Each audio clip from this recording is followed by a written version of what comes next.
Government figures due out later this week are expected to show average rent increases for council tenants in London between 95p and £4.50 a week. But according to Labour, those figures are grossly inaccurate. They believe rent increases will be much greater if councils are to keep to their present levels of maintenance. Labour maintain that government cuts in the money councils are given for housing maintenance, plus other factors such as linking rents to the value of a property, will force London councils to bring in big rent rises. For instance, Department of Environment figures recommend a £4.50 a week rise in the City of London. Labour say it will be more than £27 a week. In Westminster, the government recommend £2.43 a week. Labour say the figure will be £11.37. And in Tower Hamlets, the capital's poorest borough, Labour say instead of a £4.50 a week rise, it will be £10.37. Debbie Bramwell is secretary of the Tenants Association on the Limehouse Fields estate in Tower Hamlets. They give us the bare service they give us now.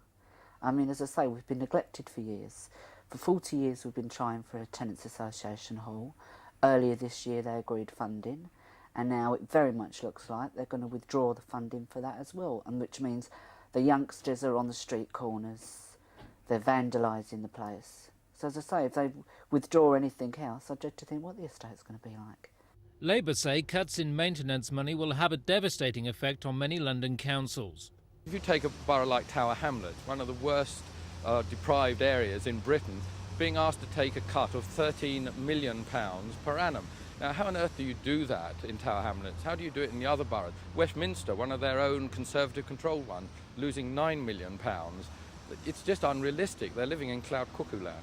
There's always plenty of scope for improvements in efficiency, but the government is still going to be giving about £3 billion next year in subsidies to housing revenue accounts, much the same as it's spending this year in those subsidies. At the end of the day, it's for each council to decide what rent it's going to charge its tenants next year. The more efficient ones will be able to have lower rents than the less efficient.